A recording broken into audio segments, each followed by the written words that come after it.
السلام علیکم ورحمۃ اللہ وبرکاتہ۔ میرے پیارے دوستوں، ماں اور بہنوں، امید ہے کہ آپ سب خیریت سے ہوں گے۔ آج میں آپ کے لیے ایک بہت ہی اہم اور حساس موضوع لے کر آیا ہوں۔ وہ موضوع یہ ہے کہ کیا اس کائنات کا جو نظام ہے، رات دن کا ہونا، صبح شام کا ہونا، سورج کا اپنے وقت پہ نکلنا، اپنے وقت پہ ڈوبنا وغیرہ، دنیا کا جو بھی نظام ہے، کیا اس نظام کو چلانے کے لیے کوئی ذات، کوئی خدا، کوئی معبود، کوئی ایشور، کوئی بھگوان یا کوئی گاڈ، آپ جس زبان میں بولیے، کیا کوئی ذات موجود ہے جو اس کائنات کا نظام کو چلا رہی ہے، یا اس کائنات کا نظام اپنے آپ یوں ہی چل رہا ہے؟ اسی پہ آج گفتگو ہوگی۔ امید ہے کہ آپ میرے اس ویڈیو کا آخری تک دیکھیں گے۔ اگر آپ میرے چینل پہ نئے ہیں تو میرے چینل کو سبسکرائب ضرور کریں۔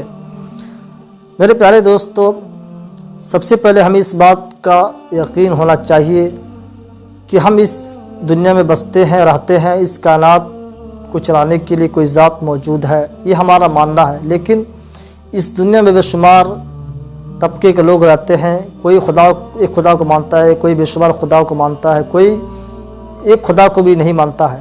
لیکن ہمارا ماننا ہے کہ اس کائنات کو چلانے کے لیے ایک ذات، ایک خدا، ایک معبود موجود ہے۔ لیکن کیسے ہم بتلائیں گے لوگوں کو کہ اس کائنات کو چلانے کے لیے ایک ذات ہے، ایک خدا ہے؟ آج اسی پہ گفتگو ہوگی۔ امید ہے کہ آپ اس ویڈیو کا آخری تک دیکھیں گے۔ بہت ہی اچھی ویڈیو ہے۔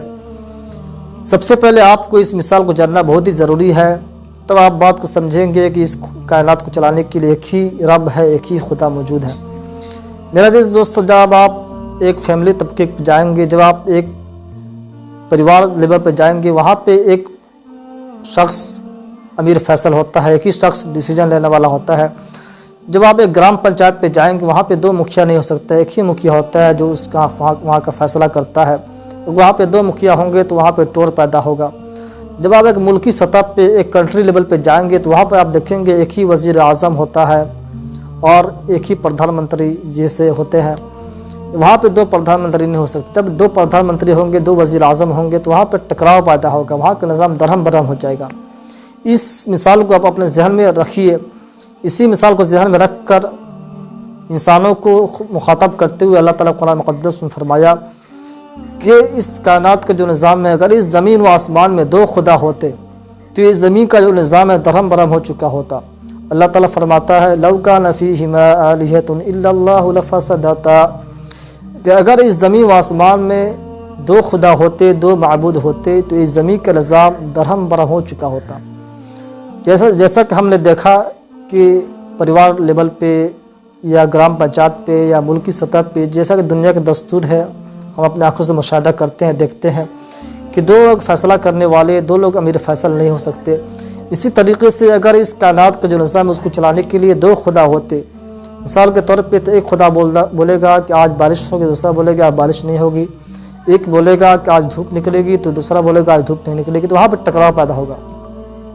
اسی لیے اللہ تعالیٰ نے انسانوں کو مخاطب کرتے ہوئے، انسانوں کو چیلنج کرتے ہوئے، انسانوں کو اس بات کو یاد دہانی کرایا کہ اگر اس کائنات کا جو نظام ہے چل رہا ہے، اس کو چلانے کے لیے اگر دو خدا ہوتے، لَوْ كَانَ فِيهِمَا، اگر اس زمین و آسمان دو خدا ہوتے، لَفَسَدَتَا، تو زمین آسمان کا جو نظام ہے، صبح شام کا ہونا، بارش کا ہونا، سورج کا اپنے وقت پہ نکلنا، اپنے وقت پہ ڈوبنا، رات دن کا ہونا، یہ نظام درہم برہم ہو چکا ہوتا۔ اس سے معلوم ہوا کہ اس کائنات کو چلانے کے لیے ایک ہی ذات ہے جو اس کائنات کو چلا رہی ہے۔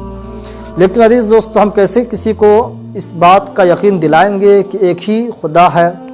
کیسے اس کو یقین ہوگا؟ جو لوگ نہیں مانتے ہیں ایک خدا کا، تو اس کو بھی اللہ تعالیٰ نے قرآن مقدس میں بے شمار جگہ فرمایا کہ کیسے تمہیں یقین ہوگا اس کائنات کو چلانے کے لیے ایک ہی رب ہے، ایک ہی خدا ہے، ایک ہی گاڈ ہے، ایک ہی بھگوان، ایک ہی ایشور ہے۔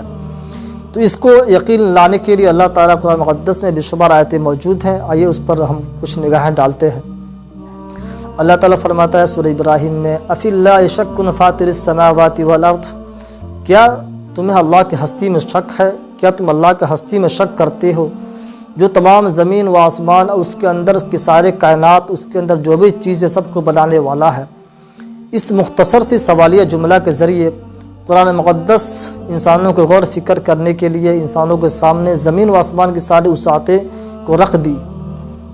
عزیز دوستو، اللہ تعالیٰ دوسرے آیت میں فرماتا ہے وَفِي الْأَرْضِ آیَاتٌ لِّلْمُوقِنِينَ وَفِي أَنفُسِكُمْ أَفَلَا تُبْصِرُونَ، کہ یقین لانے والوں کے لیے، یعنی جو لوگ یقین لانا چاہتے ہیں، غور فکر کرنا چاہتے ہیں، ان کے لیے زمین میں بہت سی وسعتیں، زمین میں بہت سی نشانیاں موجود ہیں۔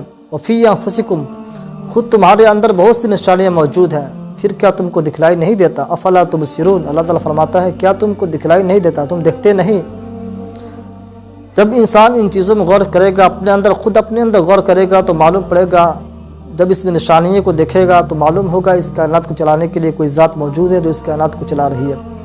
میرا عزیز دوست بار بہن، اللہ تعالیٰ ایک اور آیت میں فرماتا ہے فَلْيَنظُرِ الْإِنسَانُ إِلَىٰ طَعَامِهِ أَنَّا صَبَبْنَا الْمَاءَ صَبًّا ثُمَّ شَقَقْنَا الْأَرْضَ شَقًّا فَأَنبَتْنَا فِيهَا حَبًّا وَعِنَبًا وَقَضْبًا وَزَيْتُونًا وَنَخْلًا وَحَدَائِقَ غُلْبًا وَفَاكِهَةً وَأَبًّا کہ انسان فَلْيَنظُرِ الْإِنسَانُ إِلَىٰ طَعَامِهِ، انسان ذرا اپنے غذا پر نظر ڈالے، یعنی جو انسان صبح و شام رات دنوں میں جو غذا کھاتا ہے پیتا ہے اس غذا پر نظر ڈالے، اس میں غور کرے۔ پہلے ہم زمین پر پانی برساتے ہیں، یعنی جیسا کہ ہم دیکھتے ہیں اپنے آنکھوں سے مشاہدہ کرتے ہیں، اللہ تعالیٰ فرما رہا ہے پہلے ہم زمین پہ پانی برساتے ہیں، پھر اسی زمین کی سطح کو ہم شق کرتے ہیں، پھاڑتے ہیں، پھر ہم اس سے غلہ، انگور، ترکاریاں، زیتون، کھجور کے درخت، گنجان، باغ اور میوے اور مزید جانوروں کے لیے چارہ پیدا کرتے ہیں۔ یعنی جانوروں کا چارہ ایسا ہوتا ہے جیسا کہ ہم گیہوں لگاتے ہیں یا دھان لگاتے ہیں تو ہم اپنا جو حاصل کرنا ہوتا ہے وہ حاصل کر لیتے ہیں، اس کے بعد اس کا جو چھلکا اس کا جو ہوتا ہے وہ سب جانوروں کے لیے چارہ بنتا ہے۔ اسی کو اللہ تعالیٰ فرماتا ہے ہم زمین پہ پانی برساتے ہیں، اس سے ترکاریاں، قسم قسم کے زیتون، کھجور کے درخت، گنجان، باغ اور میوے اور مزید جانوروں کے لیے چارہ پیدا کرتے ہیں۔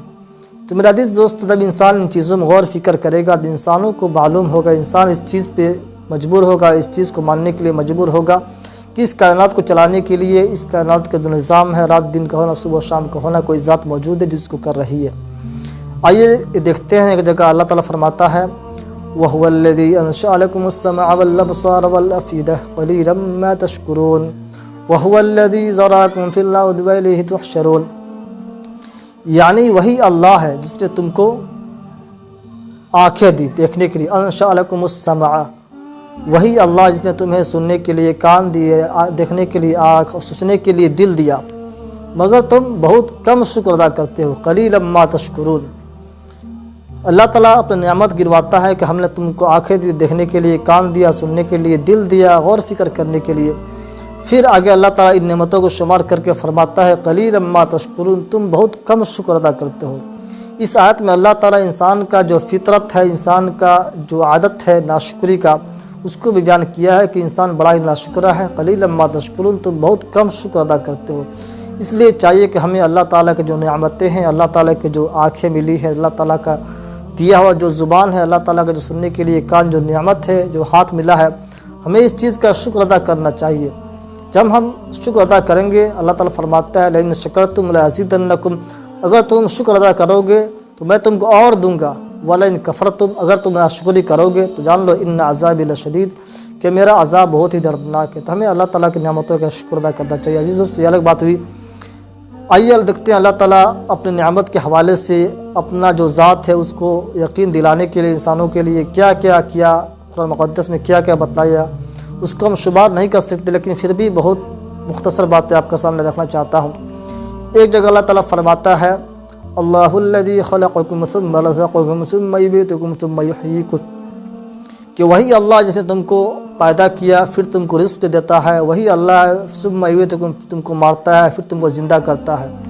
هل من شرکائکم من یفعل من ذلک من شیء، کہ کیا اللہ کے علاوہ کوئی سے شریک ہے، کوئی ایسا کرنے والا ہے جو اس چیز کو کر سکے؟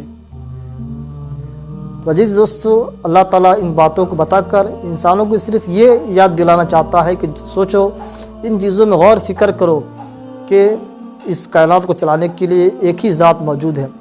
ایک اور مثال دیکھیے، اللہ تعالیٰ فرماتا ہے، مثال دے کر فرماتا ہے وَإِنَّ لَكُمْ فِي الْأَنْعَامِ لَعِبْرَةً نُسْقِيكُم مِّمَّا فِي بُطُونِهِ مِن بَيْنِ فَرْثٍ وَدَمٍ لَبَنًا خَالِصًا سَائِغًا لِلشَّارِبِينَ، کہ تمہارے لیے تمہارے جو مویشی یعنی جو پالتو جانور جس سے ہم دودھ وغیرہ حاصل کرتے ہیں، اللہ تعالیٰ فرماتا ہے تمہارے لیے تمہاری مویشیوں میں بھی غور فکر و عبرت کا سامان موجود ہے۔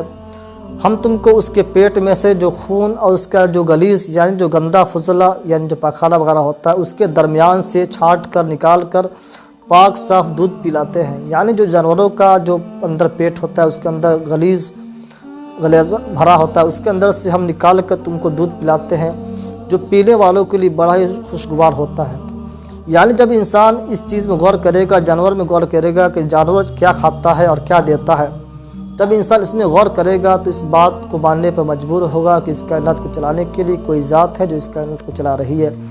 میرے عزیز دوستو، ہمیں بھی اللہ تعالیٰ کی نعمتوں، اللہ تعالیٰ کے بنائے ہوئے اس کائنات میں غور و فکر کرنا چاہیے کہ ہمیں اللہ تعالیٰ کی ذات کو سمجھنے میں اور یقین پیدا ہو۔ اللہ تعالیٰ سے دعا ہے کہ اللہ تعالیٰ ہمیں اپنا معرفت، اپنا یقین ہمارے دلوں میں اور زیادہ مضبوط کرے۔ ما توفیقی الا باللہ۔ السلام علیکم ورحمۃ اللہ۔